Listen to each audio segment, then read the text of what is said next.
Gate B-22 at Denver Airport crackled with an unusual silence, not because it was empty, but because every eye was drawn to a single vacant seat in the first-class cabin.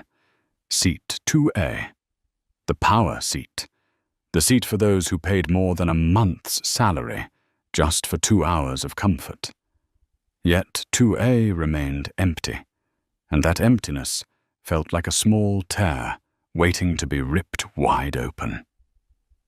Catherine Moore, 40th and 6, veteran chief flight attendant of Orion Airlines, stood at the boarding door. Her face was sharp, her eyes trained to catch the slightest irregularity. 23 years on the job had drilled into her a habit. Anything out of place could be a threat. Catherine trusted her instincts, and today her instincts whispered, "Something is coming." The boarding announcement echoed, and the stream of passengers flowed in, a cacophony of rolling suitcases, children crying, adults arguing. Catherine scanned the crowd. A young father juggling a toddler, a couple bickering over seat numbers, a group of businessmen typing furiously on laptops. Ordinary enough, until a figure appeared at the end of the jet bridge. He did not hurry. Each step was measured, steady, as if the world it all had to slow down to his pace. Anthony Graves, 40, 4. A charcoal grey tailored suit, a deep blue silk tie, Oxford shoes, polished to a mirror shine, catching the dim hallway light. At his side, only a slim leather briefcase, far too light for someone seated in 2A. Catherine narrowed her eyes. Alone. No checked luggage, no phone in hand, no frantic pace of the genuinely busy. Too neat, too seamless to trust. Her instincts flared. "Good afternoon, sir. Boarding pass, please." Catherine's tone was polite, but cold. Anthony paused a breath, then handed over the ticket. Seat 2A. First class, everything in order. But Catherine pressed on. "And your ID?" she added, her voice raised half a pitch. Anthony arched a brow. "Is there a problem?" His voice was calm, low, even. The voice of a man accustomed to power. "Just a random check. Security protocol," Catherine replied quickly, as if needing the excuse herself. Anthony drew his ID from his breast pocket and handed it over. Catherine studied it under the light, turning it carefully. Nothing irregular. Everything too flawless. Then why does it still feel wrong? She thought. Yet her instincts nagged. This was no ordinary passenger. "Seat 2A. You may board." Catherine returned the documents with a smile, but her eyes stayed fixed on his back as he passed. Anthony gave a slight nod, a curt, "Thank you." The way he spoke, short, precise, conveyed absolute control. She watched him, her gaze sharp as a blade. No phone, no chatter, no rush. Just silence. Dangerous silence. She told herself it had nothing to do with the color of his skin, but deep inside, the presence of a black man in a luxury suit, claiming 2A, stirred a chain of unconscious suspicion. When Anthony placed his briefcase in the overhead and sat down, another first-class passenger, a middle-aged woman, glanced his way, lips pressed tight, as if silently asking, "Who is he?" Catherine felt the shift in the air, like static electricity hovering overhead. She turned to her young colleague, Lauren, just 24, and whispered, See the man in 2A? Something's off. Lauren frowned. He looks fine to me. Why? Catherine gave a dry smile. The suit doesn't match the man. Trust me. Watch him. Lauren bit her lip and nodded slightly, though unease rippled inside her. In the cabin, Anthony sat still, his eyes on the window. Around him, passengers tapped at phones, typed on laptops, ordered drinks. Only he remained motionless, like a statue. Yet within, his heart beat slow and steady, like a drum announcing something imminent. He knew. He knew the eyes watching him. He knew the prejudice seeping into the air. And he let it unfold, as though he were waiting for it. Outside, the midday sun blazed across the runway. Inside, tension seeped through the cabin like oil to a flame. No one knew that this flight would carry more than passengers from Denver to Phoenix. It would drag an entire airline into the storm. Catherine adjusted her collar and sighed. If something is wrong, she thought, I will be the first to find it. But she did not know. The man she doubted, the one deemed out of place, was the most powerful person on that plane. And when the truth came to light, every glance, every question, every choice she made would become evidence.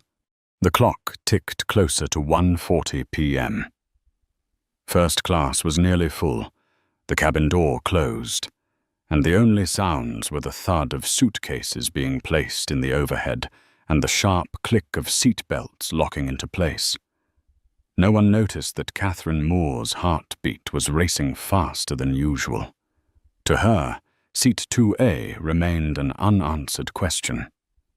Catherine leaned toward her young colleague, Lauren Price, lowering her voice but keeping it firm. Did you notice? He didn't make eye contact. No phone. No luggage. It doesn't add up. Lauren hesitated, her eyes drifting toward the front of the cabin, where Anthony Graves sat upright, his hands folded neatly on his lap, his face cut sharp in the sunlight streaming through the window. Maybe he's just private, Lauren whispered, trying to stay neutral. Or maybe, Catherine replied, her eyes still locked on 2A. He doesn't belong there. The chill in her words made Lauren shiver. She had only been on the job for less than a year, not yet hardened by Catherine's edge, but she could feel the atmosphere around them growing heavier. The plane prepared to push back from the gate. The intercom crackled. Flight attendants, prepare for final cabin check. Lauren jumped up, but Catherine caught her hand. Wait, I'll handle 2A. Her heels struck firm against the carpet as she approached. Anthony looked up, his dark eyes meeting Catherine's sharp stare. In that instant, the cabin seemed to fall silent. Mr. Graves, Catherine leaned closer than necessary. I'm sorry, but I'll need to see your boarding pass again. Passengers nearby lifted their heads. A boy in row 3 stopped fiddling with his phone, eyes wide with anticipation. A middle-aged woman across the aisle lowered her own phone onto the table, camera already recording. Anthony moved slowly, deliberately, pulling the ticket from his inner pocket and handing it over, almost as a challenge. You already checked it, his voice calm, deep, and steady. It's just a double check. I hope you understand, Catherine answered, struggling to keep her professional mask while her pulse thundered. Anthony leaned back slightly, his gaze unblinking. Are you accusing me of something? The question, short and sharp as a blade, froze Catherine. She knew passengers were listening, knew their eyes were tightening around her like a noose. Still, she pressed forward, raising her voice loud enough for all to hear. "We've had incidents with fraudulent upgrades recently. Protocol requires confirmation." The mood shifted instantly. Whispers rippled through the cabin. A man in seat 2C leaned forward, his face twisted in frustration. "Excuse me, he's been sitting there since boarding. What's the issue?" Catherine snapped back, her voice curt. "This is a private matter, sir. Please remain seated." The cabin went breathless. Lauren stood frozen at the back, her heart hammering. She's gone too far. Anthony's lips pressed into a thin line as he nodded. "I paid for this seat. Do you have a reason to think otherwise?" Catherine swallowed hard, lowering her voice but not her resolve. "I'm going to have the captain come speak with you."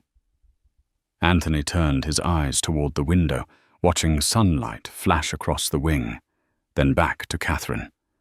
His voice was even and unyielding. "Do what you need to do." Moments later, hurried footsteps approached.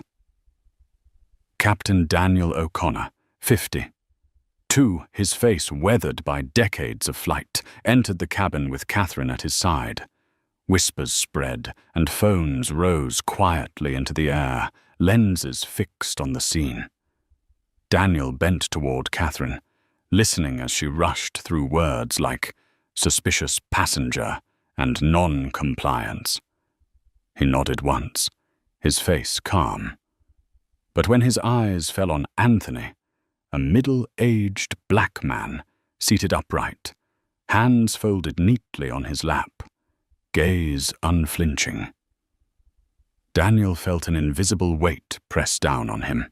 "Sir," Daniel said, his voice low but commanding, "I understand there's some confusion about your seat assignment." "No confusion," Anthony answered immediately, his gaze steady. "Your attendant asked for my documents twice. I complied. Since boarding, I've been treated like a suspect." His voice was not raised, yet it carried through the cabin. Several passengers held their breath. A young woman whispered, "Oh my God, they're kicking him off." Daniel swallowed hard. "I'm sure it's just a misunderstanding. But for security reasons, I'll need you to step off the plane so we can clarify." The cabin jolted with shock. Breaths quickened, cameras clicked furiously. Anthony remained still, then spoke slowly, each word heavy as iron. "I'm not leaving my seat, unless you're prepared to explain to everyone here why a paying customer in first class is being removed without cause." In that moment, an unseen bolt of lightning split the air. Catherine froze. Sweat pricked at the back of Daniel's neck. Lauren swallowed hard. And the entire cabin, every pair of eyes, every phone camera, turned to seat 2A. No one knew. In just a few minutes, the truth would come to light. And seat 2A, seemingly just a chair, would become the epicenter of a storm that would shake the entire airline. The cabin air was thick, heavy with raised phones and unblinking eyes. At the center were only 3 figures. Anthony Graves, sitting tall and still. Catherine Moore, frozen in place, her hands gripping the seat back. And Captain Daniel O'Connor, towering, his voice steady though his heart raced. Daniel cleared his throat. "Sir, this is your final warning. If you refuse to comply, I'll have no choice but to call security." His words struck like a gavel. A young woman whispered, "They're really doing this." A boy in row 3 trembled with excitement, his eyes wet as if watching a movie scene unfold. Anthony inhaled slowly. Then, unhurried, he leaned down and reached for the slim leather briefcase at his feet. The cabin erupted with a scream. "He's reaching for something!" A few passengers ducked in panic. Catherine stepped back, eyes wide. Daniel raised a hand. "Sir," slowly. But from the case, Anthony drew only a small, polished leather wallet.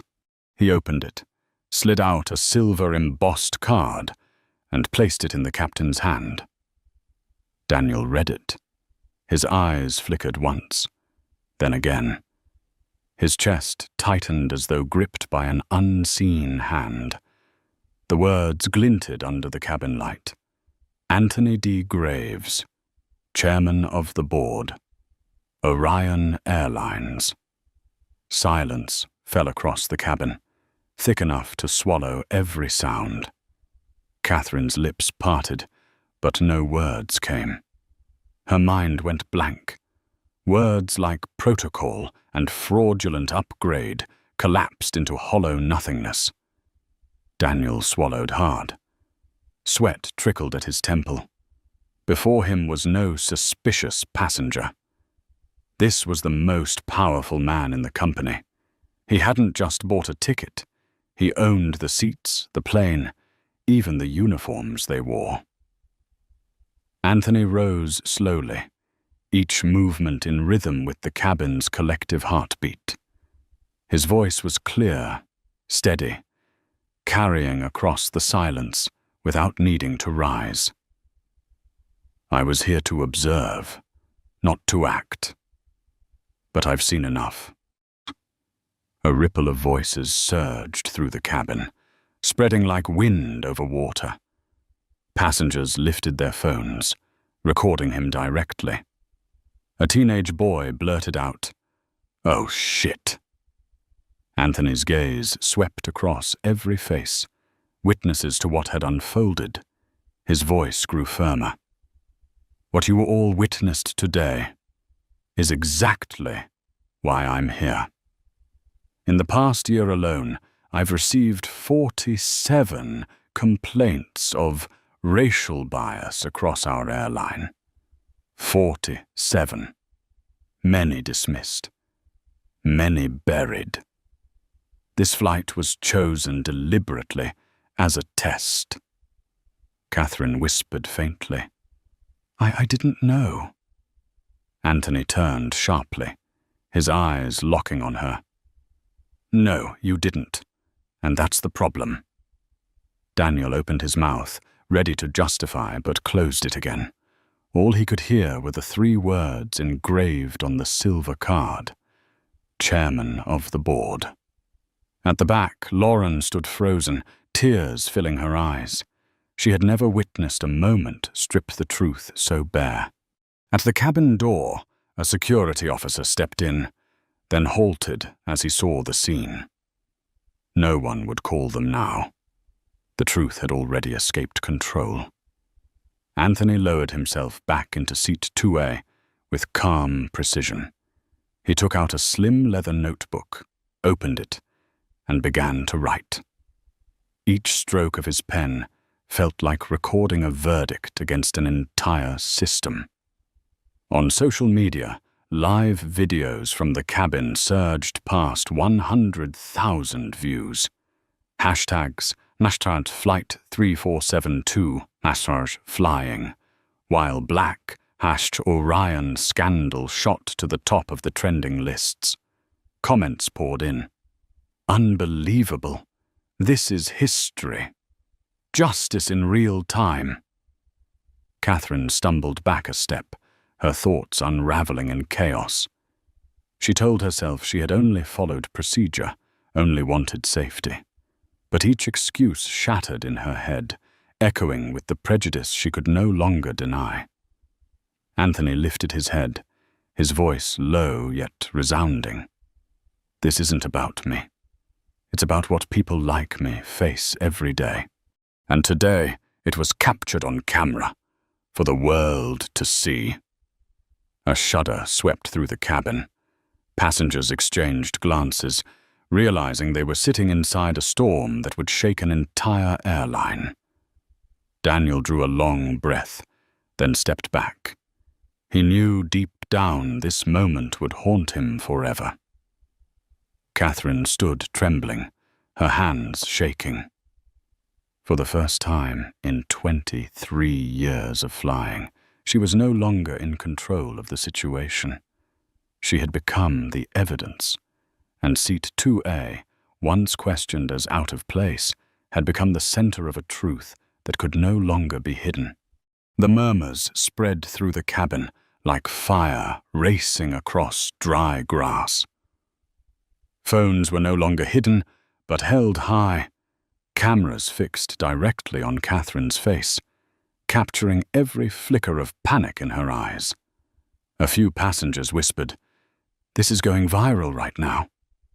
In row 3, a teenager clutched his phone, his hands shaking with excitement. "Guys, I'm live. The chairman of Orion is on this flight. They tried to kick him out of his own seat." The viewer count on his screen shot from a few hundred to several thousand in under a minute. Anthony Graves sat still, back straight, hands resting on a slim leather notebook. He wrote in short, precise strokes, like a surgeon cutting into a wound, without emotion, without hesitation. The passengers around him could not sit still. A middle-aged woman whispered, "He's the chairman? Oh my God." I almost believed she was right to question him. Catherine stood pressed against the galley, her chest tightening. "I just shot myself in the foot. No worse, I just blew up my entire career." Her eyes searched for Daniel, hoping the captain would step in and take the heat. But Daniel had already retreated into the cockpit, leaving Catherine to face the storm alone. Lauren, her eyes red, whispered softly, "Jess, what do we do?" Catherine's voice rasped, hoarse. "Stick to protocol. First drink pass. No talking unless necessary." But even she knew every protocol was now meaningless. Outside the cabin, 2 airport security officers stepped into the jet bridge, confused. No one had called them. They stopped, exchanged a glance, then backed away, realizing they had stumbled into something far bigger than their authority. Anthony slowly pulled out his phone from the briefcase, unlocking it with his fingerprint. One message appeared, a single word: "Begin." He hit send. Instantly, 1,000 miles away in Dallas, on the 19th floor of Orion Airlines headquarters, rows of screens lit up. Red letters flashed. "Crisis protocol initiated. Flight 3472. In the operations room, Communications Director Kendra Liu, 39, gasped as live stream numbers surged past 80,000. Less than 3 minutes later, the count crossed 100,000. Hashtags: Flight 3472, Orion Scandal, flying, while black climbed straight to the top of Twitter trends. An aide shouted, "CNN just picked it up." Kendra spun around, voice sharp. "Get the CEO liaison on the line. Draft a holding statement. And find out who the crew is. We need names yesterday." Back in the cabin, Catherine felt eyes piercing her back. Passengers whispered, some pointing cameras directly at her, their comments soft but searing. She kept asking him like he didn't belong. Unbelievable in 2025. Lauren tried to hide her tears. "I didn't want to be part of this, but I stayed silent. And silence is complicity." Anthony, after sending the message, said nothing more. He closed the phone, set it on the table, and wrote a few more lines in his notebook. That posture, calm, steady, unnerved Catherine. More than an outburst ever could. It wasn't rage. It was silence carrying the weight of a tidal wave. A man in seat 2C, who had defended Anthony from the start, shook his head and spoke loud enough for all to hear. "They messed with the wrong man today." His words landed like a verdict on Catherine. The cabin door had not yet closed. The first officer's voice came over the intercom. "Ladies and gentlemen, thank you for your patience. We're cleared for pushback." His tone was neutral, deliberately flat. But no one in the cabin believed this was a normal flight anymore. As the plane began to roll, Catherine clutched the edge of the metal galley cabinet. Her body trembled, not from the wheels bumping against the tarmac, but from the icy realization. 23 years of service. Her reputation as the iron attendant. All of it was melting away in the eyes of the passengers and the millions watching outside. Anthony looked up, his gaze falling on a young woman in row 6 live streaming to tens of thousands of viewers. He smiled faintly, not avoiding the lens. He had chosen this. He had turned the cabin into a courtroom, with truth as the only witness needed. Outside, the sky was clear and blue. But inside the cabin, the storm had already begun. The seatbelt sign switched off. A small ding, seemingly ordinary, rang out like the opening drumbeat of a new act. In the galley, Catherine Moore drew a deep breath, her hands trembling as she placed a pitcher of water on the service cart. She had done this motion thousands of times in 23 years, but never had it felt so heavy. Her palms were slick with sweat, her heart racing, her throat dry. "Jess." Lauren Price's voice was barely a whisper, hesitant. "Maybe I can take first class today." "No," Catherine cut in, sharp but strained. "This is my job." The cart rolled gently down the aisle. Every eye followed, every phone lifted again. Catherine could hear her own heartbeat louder than the wheels against the carpet. She reached seat 2A. Anthony Graves sat there, upright, the leather notebook open before him. He looked up slowly, his eyes calm and steady. Catherine bent slightly, her voice rough. "Would you like something to drink, Mr. Graves?" A long pause. Long. Everyone around them held their breath. Then Anthony answered, his voice deep and clear. "Just water. Thank you." She poured, her hand shaking so badly the water nearly spilled over the rim. Catherine placed the glass on his tray. She bit her lip, forcing herself to say the familiar line. "Anything else I can assist you with?" Anthony lifted his gaze, silent. 1 second. 2. Then he closed his notebook, tapping a finger gently against the leather cover. "Yes," he said. "You can answer a question." The air froze. Catherine stiffened, sweat breaking across her brow.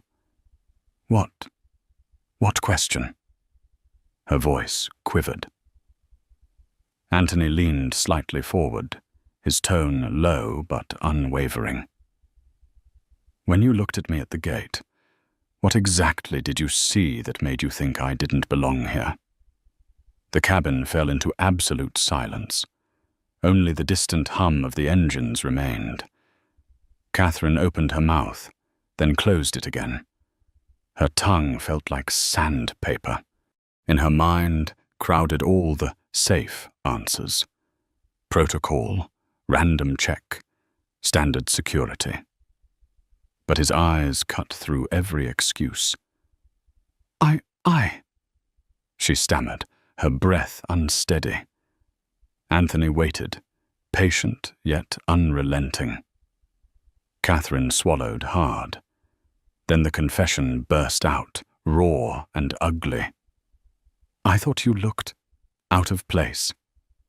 In that instant, Lauren covered her mouth. A passenger drew a sharp breath. Phones shook in the hands of those live streaming. Anthony nodded slowly, lifting the glass of water. "Out of place," he repeated, emphasizing each word. "You've worked for Orion how long?" 23 years, Catherine answered, her voice faint. "And in those 23 years, how many black passengers have you personally seen escorted out of a seat they paid for?" Catherine froze. She searched her memory, but images surfaced. Confused faces, arguments silenced, men and women quietly leaving their seats. She had never counted. She had never thought to count. I don't know. I haven't counted." Anthony set the glass down, his gaze steady.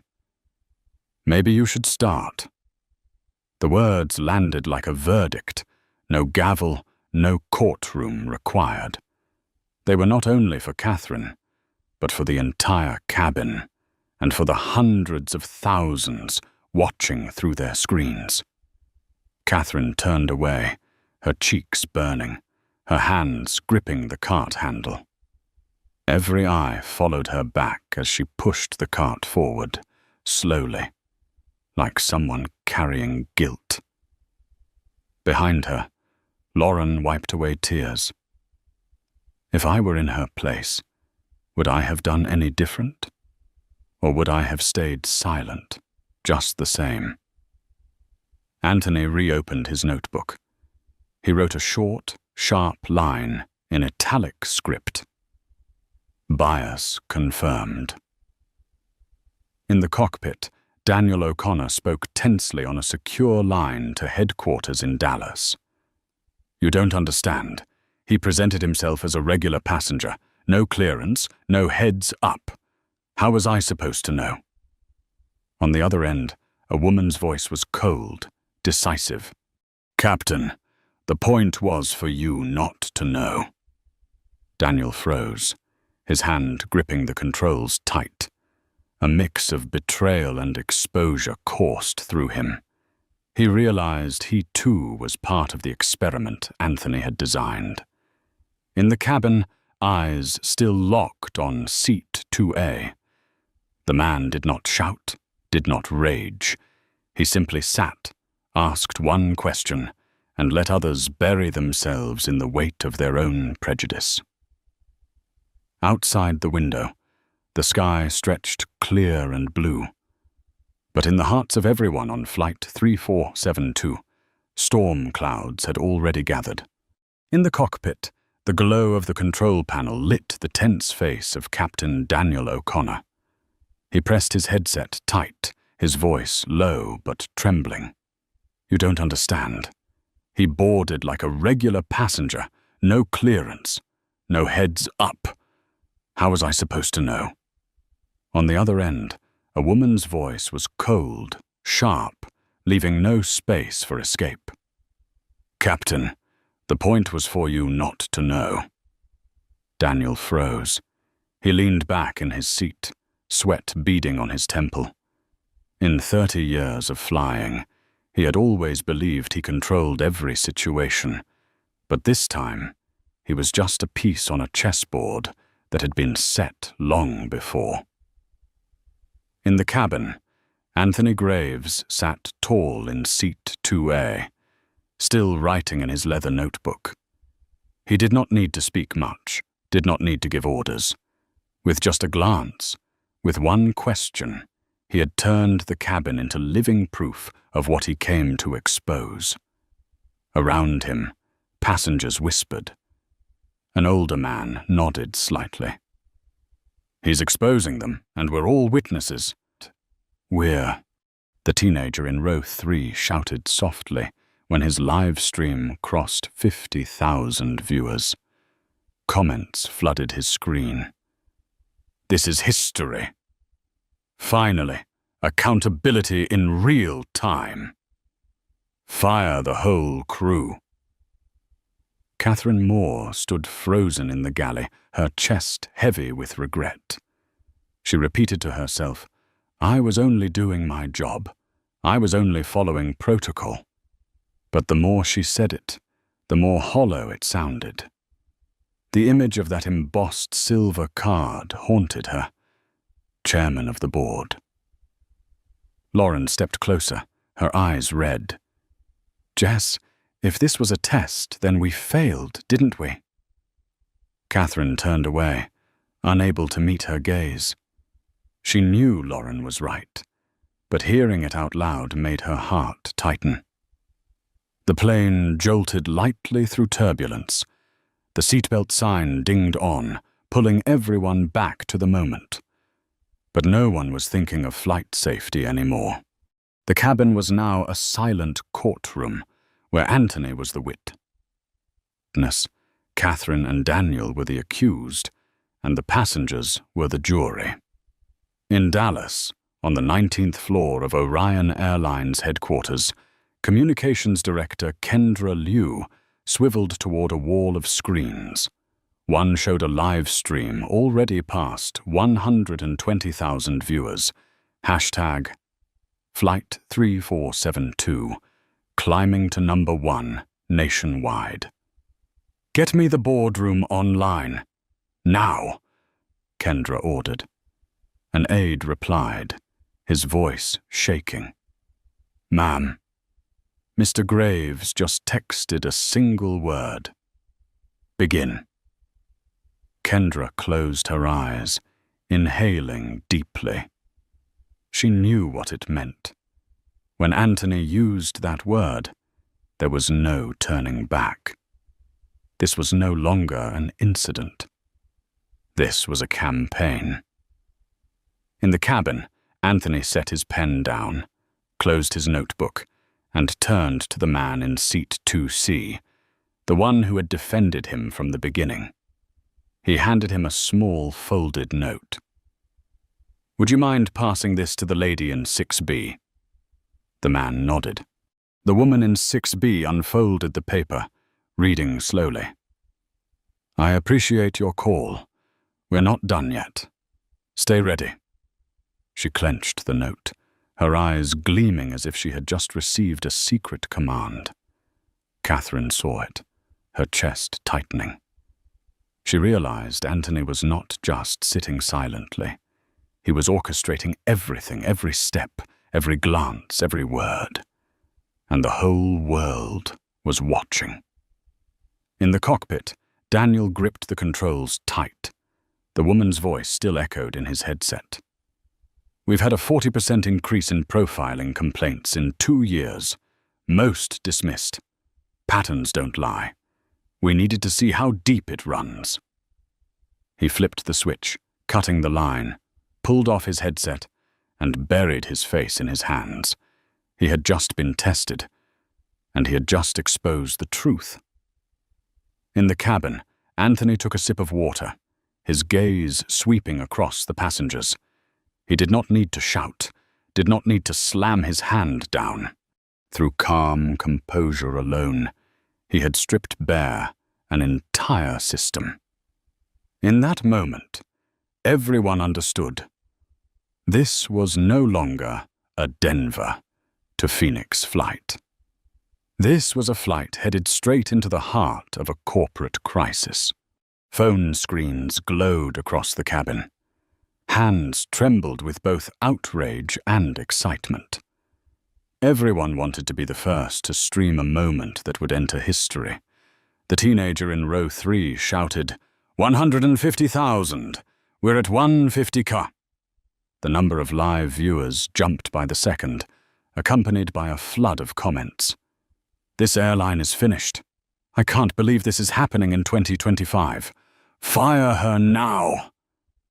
In seat 2C, an older man leaned toward his wife and whispered, We're sitting in the middle of a scandal worth billions. She nodded slightly, her eyes still fixed on Anthony, the black man sitting quietly, the calm center of the storm. Catherine Moore could hardly breathe. The stairs around her felt like knives pressing into her back. She tried to justify it in her mind. I was following regulations. I was protecting flight safety. But the more she repeated it, the louder the imagined laughter from social media became. Lauren whispered, her eyes red. "Jess, it's all over TikTok. My friend just texted. We're trending worldwide." Catherine shook her head, clutching the service tray to her chest. She knew Lauren was right. She felt as if every dark corner of her heart was being laid bare to millions of strangers. In seat 6B, the woman who had received Anthony's note opened her live stream and read the words aloud. "We're not done yet. Stay ready." The passengers listened in silence. No one laughed. No one doubted. They knew they were part of something larger now, an event that the press would dissect second by second. The plane shuddered lightly as it climbed, but no one paid attention. All eyes were fixed on seat 2A. Anthony closed his leather notebook and set it on his lap. He gave the woman a slight nod, a confirmation. Then he scanned the cabin slowly, meeting each passenger's gaze in turn. He said nothing, but the message was clear. You are witnesses, and silence is also a choice. In the cockpit, Captain Daniel O'Connor sat motionless. He knew this moment was beyond his authority. His decades of experience meant nothing here. He had just heard the chilling number relayed over the line. 2 million views across platforms in under 20 minutes.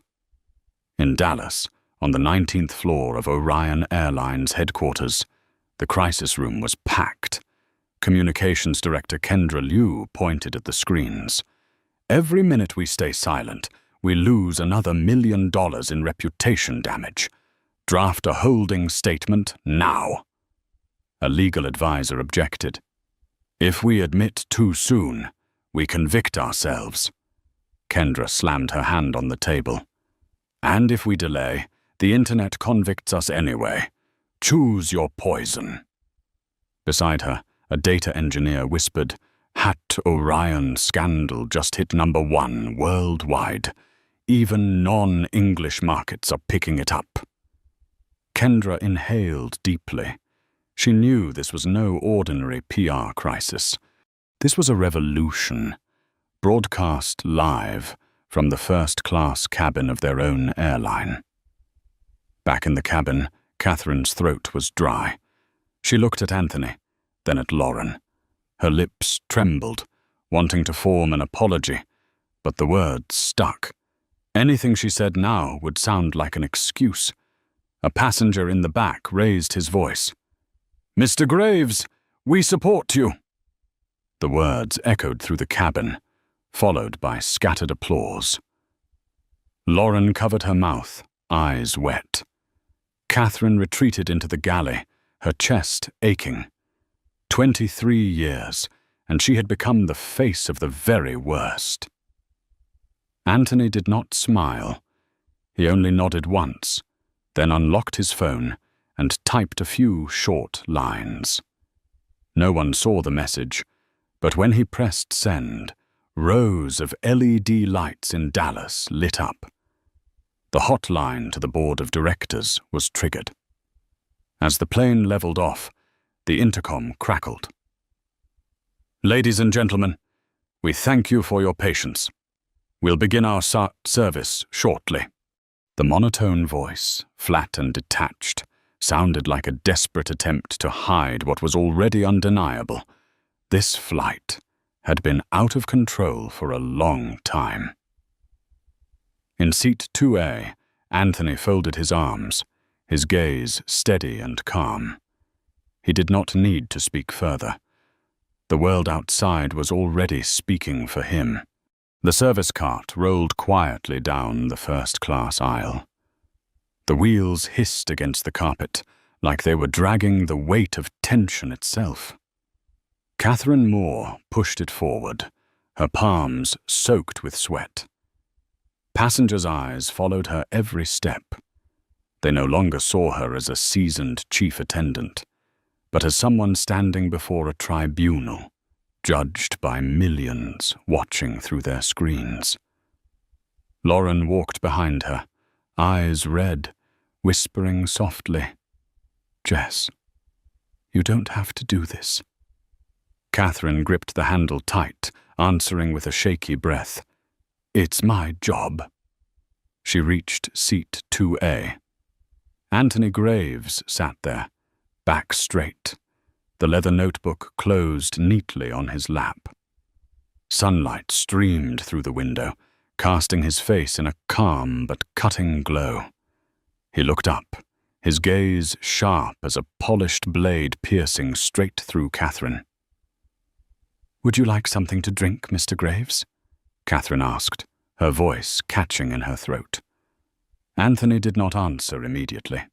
He let the silence stretch until everyone in the cabin held their breath. Then his voice came, low and steady. "Water." Catherine poured, her hand trembling so badly that droplets splashed onto the tray. She quickly dabbed them with a napkin and set the glass down. "Anything else I can assist you with?" she forced out, her voice thin and quivering. Anthony rested his hand on the glass but did not lift it. His voice came, heavy, each word deliberate. "Yes. You can answer a question." The cabin froze. Phones leaned closer, microphones at full volume. Catherine's throat tightened. Anthony leaned slightly forward, asking slowly, "When you looked at me at the gate, what exactly did you see that made you think I didn't belong here?" No one breathed. Catherine opened her mouth, then closed it again. Safe answers raced through her mind. Protocol, random check, security. But his eyes cut through every excuse. I, she stammered. Behind her, Lauren's eyes filled with tears. Anthony's voice pressed on, not raised yet resonant. "I asked for one thing, the truth." Catherine's chest clenched. Then, as if breaking apart, she whispered, "I thought you looked out of place." A wave of shock rippled through the cabin. Someone gasped. Another murmured, "She admitted it." Phones buzzed. Live streams surged by tens of thousands of new viewers. Anthony nodded, lifted the glass, took a sip, then set it down again. "Out of place," he repeated slowly. Leaning back, his eyes never left Catherine. "You've worked for Orion how long?" 23 years, she replied, her voice strangled. "And in those 23 years, how many black passengers have you personally seen, escorted out of a seat they paid for?" Catherine froze. Her memory flooded. Faces with darker skin, confusion in their eyes, arguments silenced quickly, men quietly walking away under cold stares. She had never counted. She had never thought she needed to. I don't know. I haven't counted," she whispered. Anthony set the glass down, his voice firm. "Maybe you should start." The words struck like a verdict. No gavel, no judge. Through calm composure alone, he had turned Catherine into living proof of a bias that had festered for years. Lauren drew a sharp breath, whispering to herself, her eyes wet. "We failed the test." Catherine stepped back, pushing the cart slowly, her cheeks burning with shame. She felt every eye cling to her back. In 23 years, she had never felt so small. Anthony reopened his leather notebook, writing in crisp, precise letters. Bias confirmed. Escalation necessary. Outside, the sky stretched deep and blue, calm and serene. But inside, Flight 3472 had already become a battlefield of truth. In the cockpit, the glow of the control panel lit the lined face of Captain Daniel O'Connor. He sat motionless, headset still clamped over his ears. The woman's voice on the line was cold, flat, without a trace of emotion. Captain, this wasn't an accident. Flight 3472 was selected for an internal truth test. Daniel gripped the armrest tight. Truth test. All the blood in his body seemed to sink, his chest heavy. We've documented a 40% rise in profiling complaints over 2 years. Too many were dismissed. Patterns don't lie. We needed to see how deep it runs.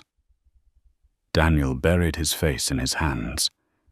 He realized that he, with all his experience, discipline, and faith in absolute safety, was just another link exposing the gap. He was no longer in control. He was being controlled. In the cabin, Anthony Graves closed his leather notebook and slid it into his briefcase. He knew that in Dallas, the crisis room lights were already blazing. The communications team was in chaos, and with every passing second, social media doubled its power. In row 6B, the woman who had received his earlier note opened a live stream, her voice shaky, but resolute. He gave me this. It says, "We're not done yet. Stay ready." Her words echoed through the microphone, carried out to hundreds of thousands of devices. Viewers were no longer just spectators. They had become allies. A young man with a shaved head in row 10 leaned toward his friend and whispered, "Man, this isn't just a flight anymore. This is a movement." In Dallas, on the 19th floor of Orion Airlines headquarters, Kendra Liu nearly shouted, "We're at 250,000 concurrent viewers, trending worldwide. Every outlet is calling. We need a statement now." A lawyer protested. "Acknowledge nothing. We'll expose ourselves legally." Kendra spun around. "Expose? Look around you. We're already naked. He's the chairman. He planned this. Our only option now is damage control." The room went silent. Everyone knew she was right. Back in the cabin, Catherine Moore leaned against the metal galley, her chest tight. Out of the corner of her eye, she caught a passenger's screen replaying the live stream. Her own rigid stance, her voice questioning Anthony, looping over and over with comments flooding in. That's the face of bias. She should be fired immediately. Unbelievable, after 23 years in the skies. Catherine bit her lip until it bled. She had once been proud to be the strict gatekeeper. Now she was the symbol of the opposite, the guardian of prejudice. Lauren placed a hand on her shoulder, whispering, "Jess, they're saying his name everywhere. Anthony Graves, chairman of the board. The world knows." Catherine closed her eyes. There was no escape. No protocol left to hide behind. Anthony unlocked his phone, typed a short message. 3 words, stage 2 live. 2. Was instantly, a well-known television journalist received an internal tip.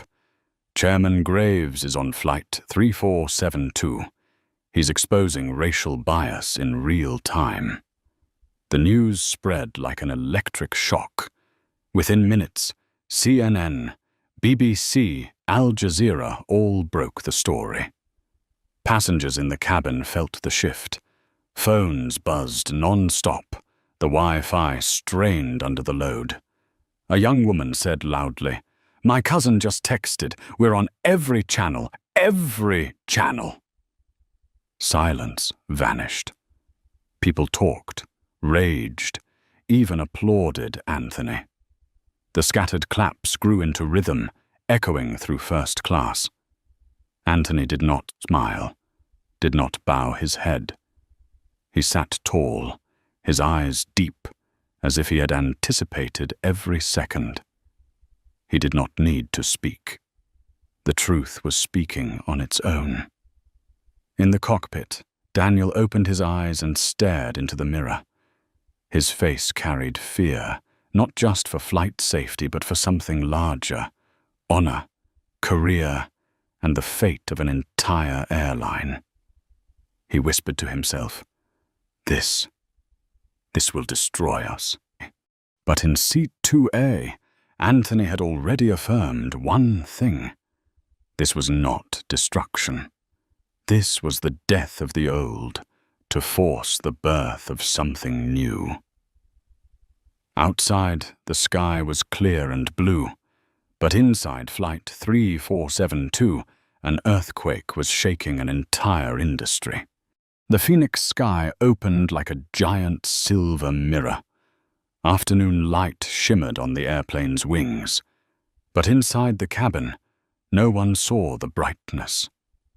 Only silence remained, a silence heavier than the roar of the engines. Flight 3472 began its descent. The seatbelt sign came on. The junior attendant's voice cracked through the intercom, trembling as she tried to sound calm.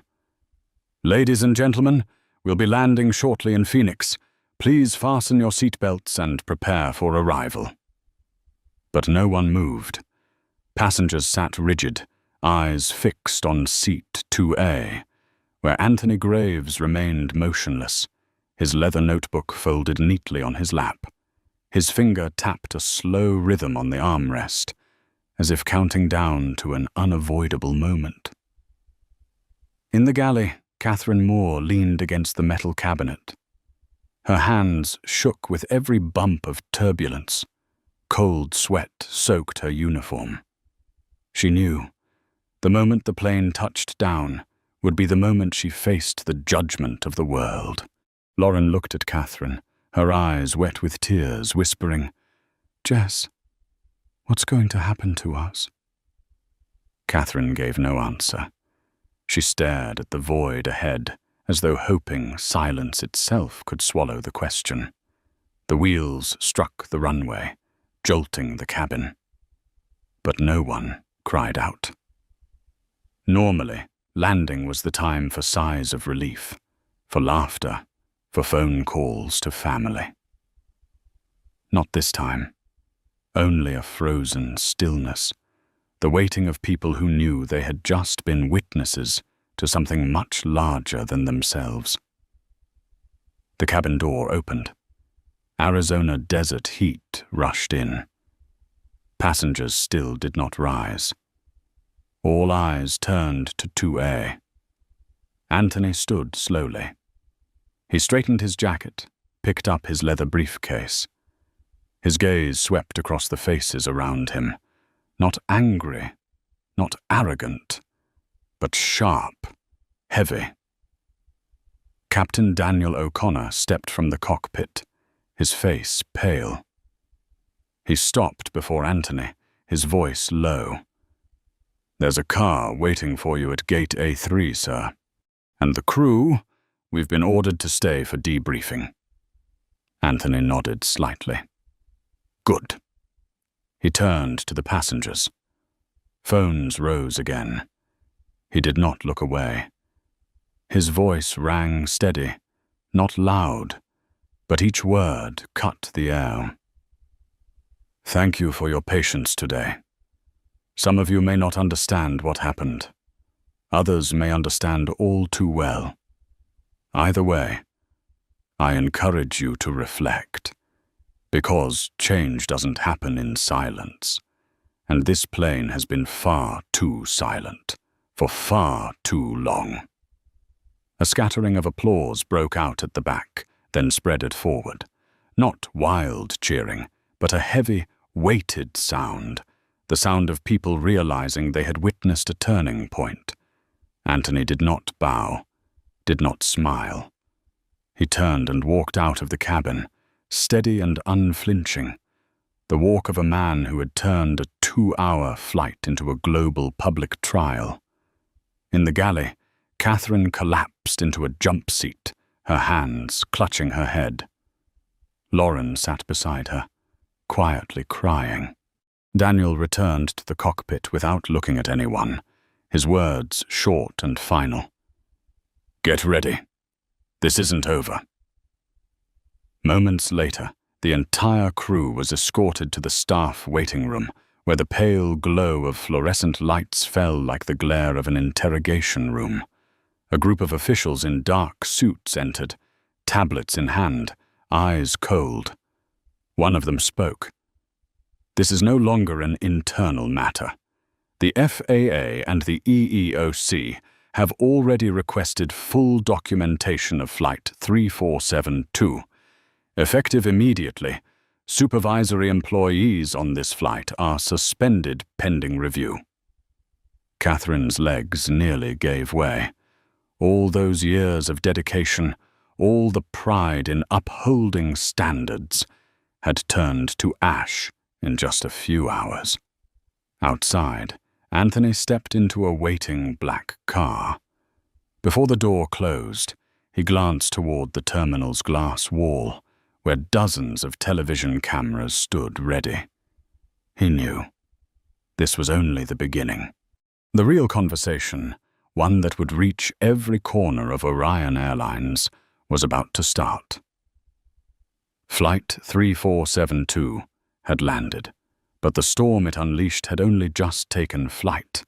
The next day, the press room in Phoenix was packed with reporters. Camera flashes exploded. Microphones rose like a forest of steel. The air was heavy, every eye fixed on the wooden podium where the Orion Airlines logo gleamed. The back door opened. Anthony Graves stepped out, tall, briefcase in hand, his face calm. To his left sat the executives, still and tense. To his right, two faces stood out, Catherine Moore and Lauren Price. One looked hollow, eyes heavy from sleeplessness. The other, younger, her eyes still red, but with a firmer resolve than the day before. Murmurs surged like waves as Anthony approached the podium. He set his briefcase down, adjusted the microphone. His voice carried, low and steady. No need to raise it. Let's talk about how bias hides in plain sight.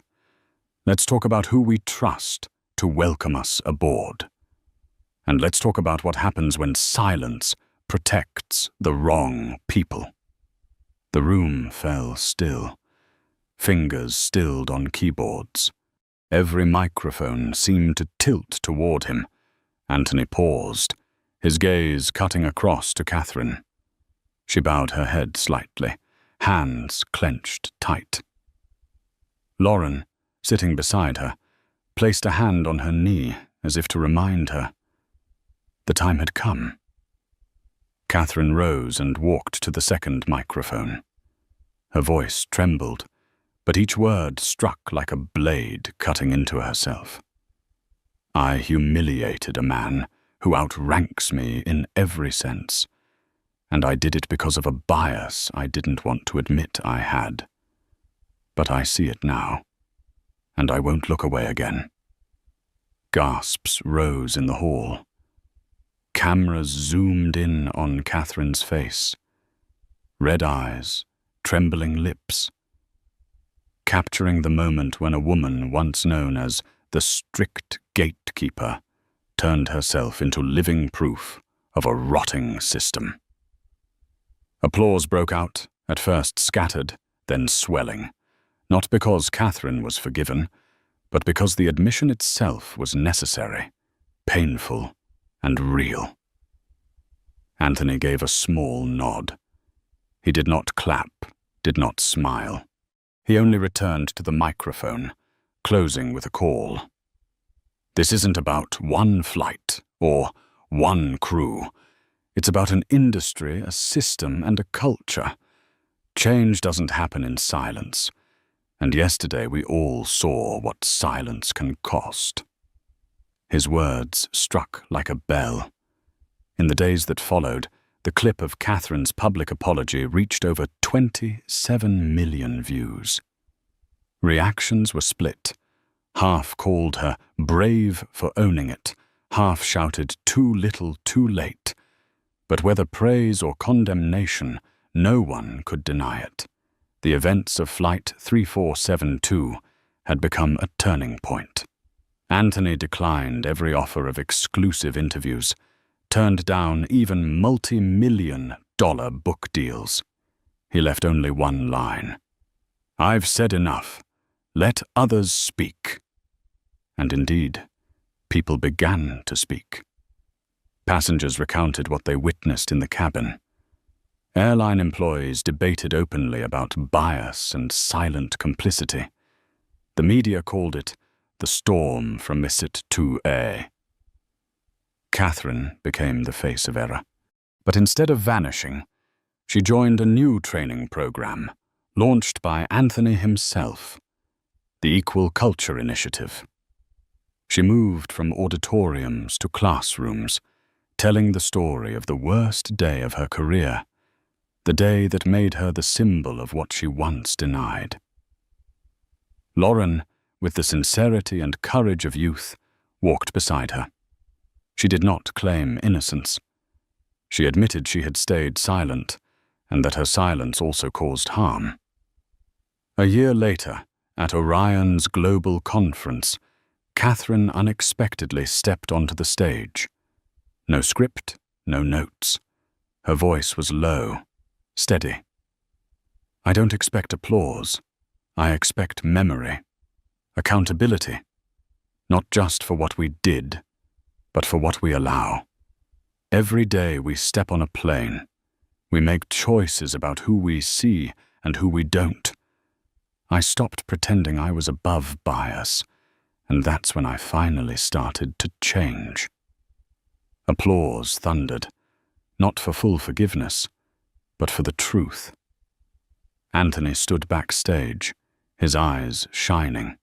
He stepped closer to Catherine and said quietly, "We don't need perfect people. We need honest ones." The story of Flight 3472 did not end in collapse, but in a new beginning. A reminder that sometimes silence is more dangerous than shouting. And when truth is revealed, it can force an entire system to change. You, the listener, are a witness too. Not just to a flight, but to a message. Change begins only when we dare to face the truth.